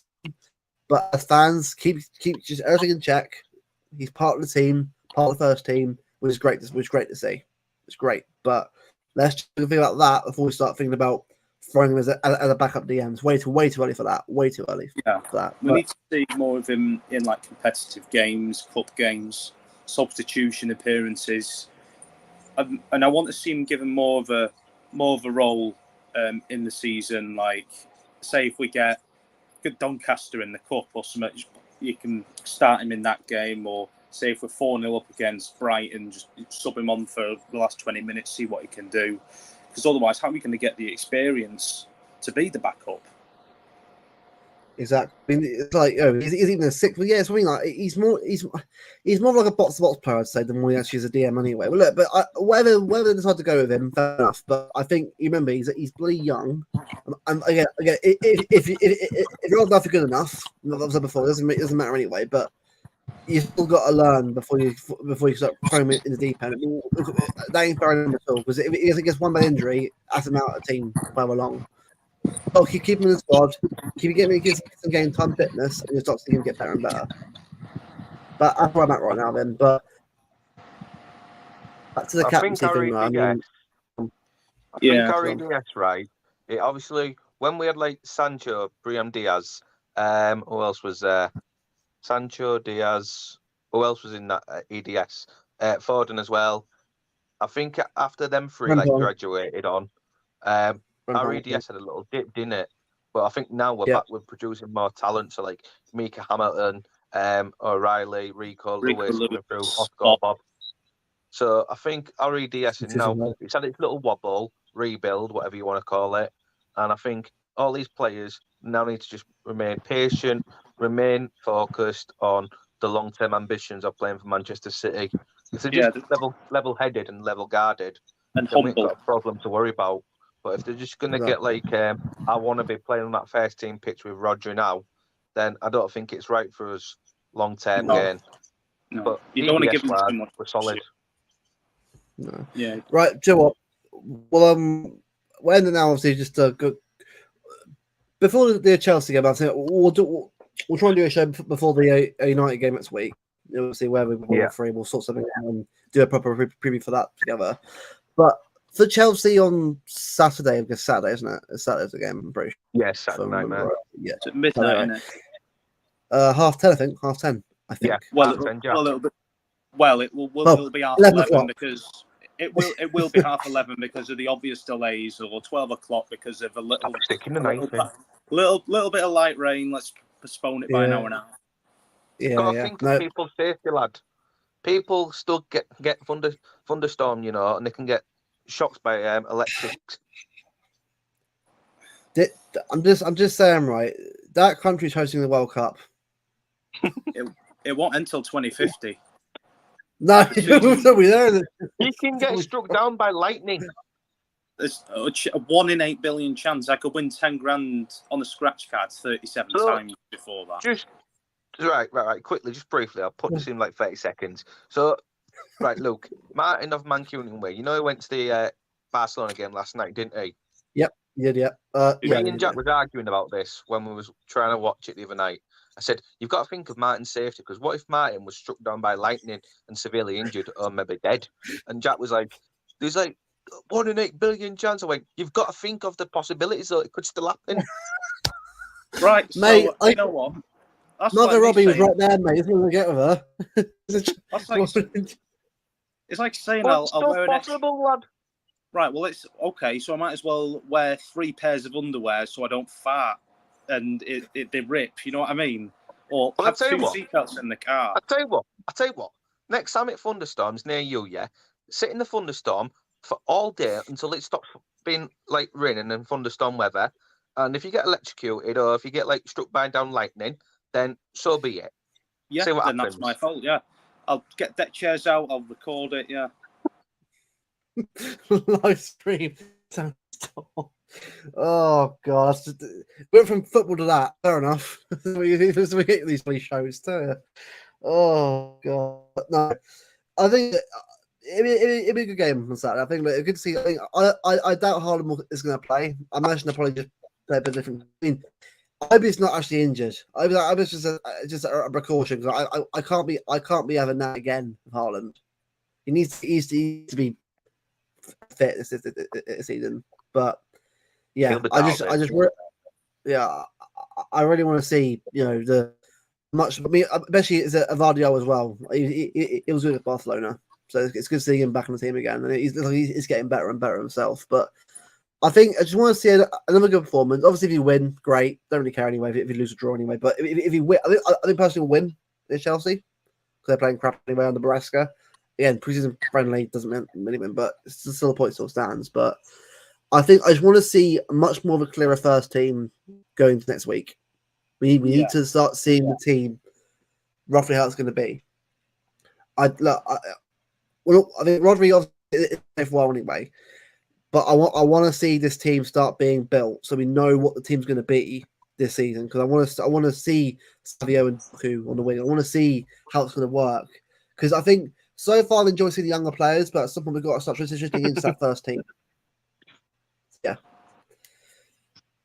So that's what we've got to do, I think. But I'm sure it'll be a right game. But whatever happens, probably like 12:30 in the morning anyway. I probably won't watch it. I'll probably just do whatever, because I know if I go at 10:30 to try and watch it, like hour and a half delay, just turn it off, because I'm not wasting an hour and a half of my time waiting around for an American bloody organisation to say, it's fine to pay now. Yeah, good point, but I've got other things to do. So. Oh mate, she looked banging even at Natalie Pike. She looked well tidy. Yeah, I agree. I agree on that one. At least, to be fair to the club, it's not bad content anyway. I've always said it's decent, but it's Ohio. Yeah, well, we're not hating any country, Ed. We're just saying the truth about country. Mate, we're not hating on the country. We're just hating how like the football matches are set up, organised, the weather, procedures. Yeah, it's not your country. Weather. Yeah, the procedures thing. That's all. Yeah, I mean if go on, sorry. No, sorry. There you go. You go on. So you're first. Yeah, I was going to say, Ed. If you speak to Hugh Murray, he'll tell you. LA for him was outstanding. He loved LA, so can't be that bad in America. Apart from when signing we're playing around. Now look, don't be wrong. I'm looking forward to seeing more, but I think for me, I'm now getting into proper mode. Like, right, we're almost there now. The season's almost there, and to be honest, I've missed it. I'm looking forward to it being back. I know it might not be a straight away quick start. It never is anyway. I'm not bothered about that. As long as we're like getting better every game. That's what I'll say. I don't mind losing games, but if there's no progression or we're just getting worse, then they have to be called out. Because this is the thing that people need to remember, right? We're not going to sit here and stand the team if we don't win every game. But what we will do, if you play terrible and we're not improving, then we got to start calling it out. That's when we call Yeah. things out because the results are results. Like obviously you want to win every game, but it ain't gonna bloody happen. I wish it was. I wish it would happen. So actually beat Arsenal's unbeaten run. To actually them about the Invincibles, but that ain't gonna happen because of how we are at times. Certain games to switch off.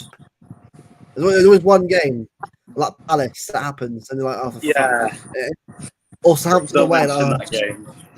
Yeah, Palace at home, Southampton away, Everton somehow. There's always one team that always hell out of us. There's always one team. It's one of my worst dates when we switch off, when we're in a comfortable position and we just switch off and we draw games. Harry will tell you when we played Leicester at home a couple of years back and we were 3-0 up and we looked like we were going to lose 4-3 and I was just like, defend. I was thinking, Jack nearly got kicked out of the stadium. I think one of the mate, students I was got thinking, down, you know?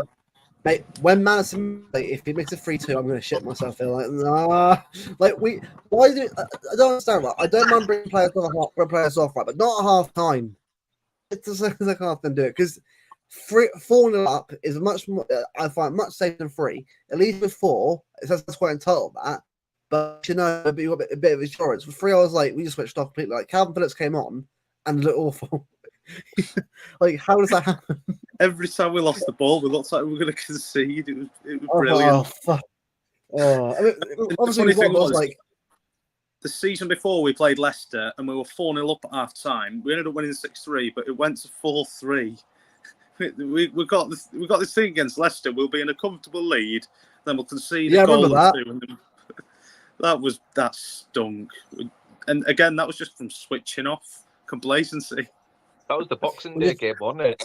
And it was annoying. We actually played so well in the first half. You'll never see a team look so good and so shit on the same game. It's like a different. Mate, Kevin De Bruyne that game was fast.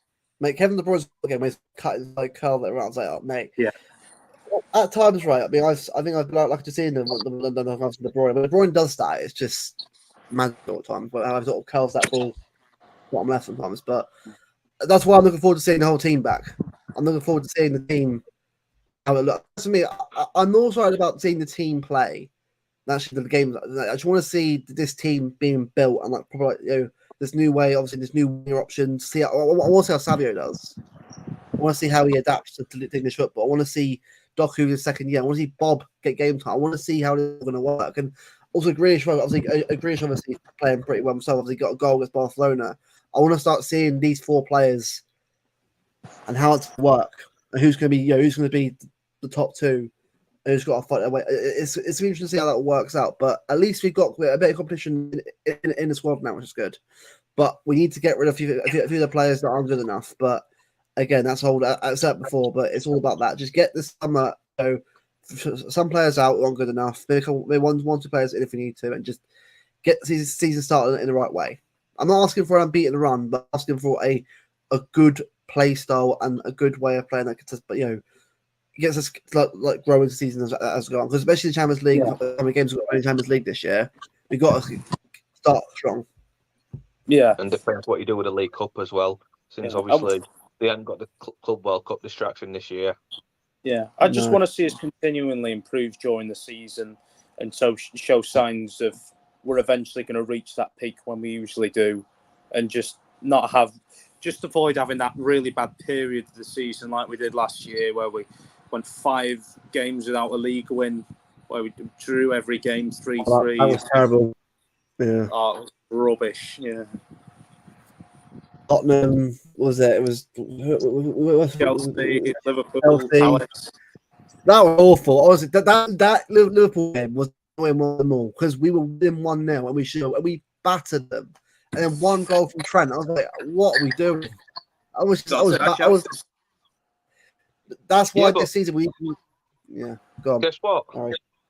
Guess what though? Trent might have scored a welder against us that day. Well, guess what?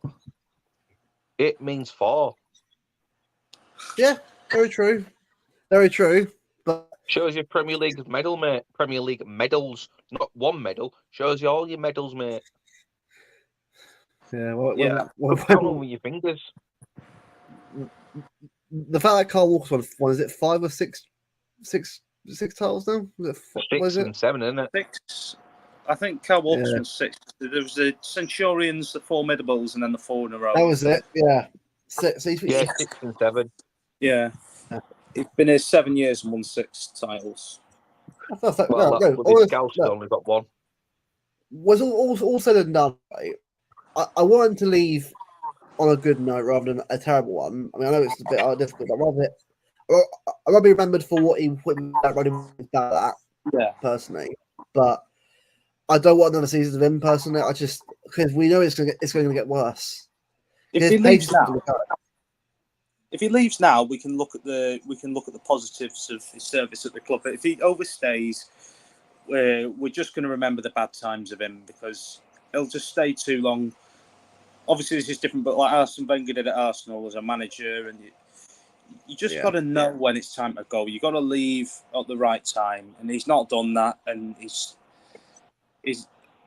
pride is killing him. It's too much. He's just got to know when to call it a day because his pace is going. It's obviously he might be getting a bit complacent. Not got as much hunger because he's won so much. Yeah. But if you get to that point, then you're no longer of use, really. So it's just got to go. Yeah. It's just got to go. And give Rico a chance. Get him bedded into the team because he's stopping a good young player from a good local young player getting into the team. So as another consequence of him not leaving. Mate, with Rico, if you watch him right, and you see like how I'm not saying he's quick, but he's not a slow player at all. Rico Lewis, he's quite nimble for a player of his height and the way he plays. I feel like for me, this season I want to see him play probably a lot more than I've seen before. I think he's ready for it now to be playing more games. He's good enough to do it. I think for England, he should be getting good now. I'm not saying starting, but at least being in the squad and be a competitive right back whether we get in as manager for England. I want to see his players play more. I think for me, if Carl Walker wants to go to Saudi and we get a good offer for him, just get him gone. I'd rather him go on a high note than watch him so much surely just get worse this year because it's quite sad. I'm like, because we know how good he was. We know. Look, I think us not liking him, right? We actually, I have a lot of respect for how good he was at one point. He was best in the world for like a good 5 years. At one point, I'd say him and Carvajal were like right there as the 2 best right backs in the world. And it just feels like for me, I'm watching it thinking it's just the same player because defensively he was always the best, but pace and coming back and tracking back, he was awesome. Because you straight away, quick player, it's fine. Carl's there, deal with it. I just wanted him to go on a high. I wanted to go out and remember for what he did. Yes, he was captain, wasn't the best captain, but at least he actually came in and did a job and won a league title. That for me is enough. Thank you for what you've done, but we need to move on and push Diaz for that captain role. I say, and I think that's probably end it. I think we've discussed Barcelona, discussed the Chargers. Well, Chargers, we can't quite Chargers anyway, but we'll definitely it's kind of like a City talk show that we're doing here. We'll try and do it a bit consistently. I'm not going to put pressure on our these two to do it every week, but if they want to do it every week, feel free to let me know and we'll sort something out because doing this gives us a chance to like talk. Because it doesn't have to be obviously it can be more of us being here as before for us to have a chat about it, but it gives the fans a chance to have a chat about different topics, about what's going on with City, and gives you a chance to have a voice. That's what the channel is about. And the next week as well for you. Exactly, and it's good to have like people in the comment section and also give their point of view. It's nice to have that community. That's what we're for. And I say this season's a big one coming up. We've got a lot going on, a lot big season ahead of us, a long season ahead of us. So a lot of content and streams to come, chatting about everything and all that. But of course, we'll do. It'll be stuff coming up about transfers. If there's anything coming about transfers at all, I doubt it. I'm kind of just lost all hope. I'm just resigned that it's going to be the same team pretty much, maybe apart from one player. But with City, though, you never know. You never know with City. Something I'll come in, but until then, no, I'll just carry on and watch the rest of the games, obviously, and get into Community Shield. I mean, next week is Community Shield, which, like any other year, another game to play, another friendly to play in before we play the big one. I know it's doubt, we absolutely despise and hate, but even for me, I'm like, I'm going to it, so I want to win, but I'm just not. I'm not taking it seriously as actual competitive game. But it's more that I want to beat them to sort of start the season off in the right way.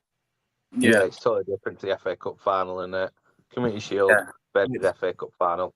Yeah, if we beat them, we can't be like, oh, revenge, because like, what if they play half the team? So it's the damage. The damage was done when we lost that game. You know, we should have. You just did in the league. Yeah, even that will make up for it, but it will definitely help us win the title. So yeah, we just got to accept it's happened now. Yeah, it was our own fault, and we just got to own it. Just got to own it and just move on. Exactly. No, but big up everyone in the chat who was chatting away. Obviously, Ed, MCFCOIs, and all that kind of stuff. Obviously, everyone who's put a comment in and chat over Twitter or YouTube. We always appreciate it over it. And yeah, that's the end of the show. We'll probably be back next week, depending on when all three of us are free, obviously. And if we want to talk about the United game, I mean, imagine this club, there'll be some more news out of nowhere on a random Friday morning. It'll come out of nowhere. But that's the thing about this club and this summer as a whole. It's been a really weird summer. A lot of it's been more Premier League conspiracies and charges. It's actually been signings this summer. Who'd have thunk it with this club? But no, but cheers, Harry, and cheers, Jack. As always, always appreciate you guys coming on. Especially, it's all different opinions on this channel and sort of different points of view because it's what it's all about. We're not all the same hive mind. I think the same way. We all have different things, but that's what makes us all a great fan base because we all aren't afraid to say it, and we'll always say it as it is and how we see it because that's what it should be all about. But obviously, it doesn't mean we're a negative channel. I mean where positivity talk about positive, especially about O'Reilly, who really well deserve to be praised for how good they're playing. But this is why to anyone who's watching the channel, especially in the past who've comments saying we're a bit negative, we're not. We're not because at the end of the day, right? Being negative for the sake of being negative doesn't get you anywhere. It's just you're just trying to get me, just be over the top, and that it's not what we're about. We're about just saying as it is. I mean, on Twitter, you can really sort of say it through a text, whereas on here, you can know what you mean and say how you want to say it. Which is why I did this show with Alex and Danny. It's why I do this show with you two, and it's why we also keep doing more in the future. So everyone who watches these streams, obviously, I have 150 of you were actually watching this show for the last hour and of our 2 hours of the show. We do appreciate all the views and all the support, all the like. It's all appreciated because it's growing channel like this is great. I love doing it. I love building up and getting better. That's what I always aspire to be. That's what everyone aspires to be anyway. But it's just good to sort of just have this sort of community growing here. I look forward to doing more of these shows in the future. But to everyone watching right now, take care. Have a good weekend. If that's it from me. I will see you guys next time. Take care.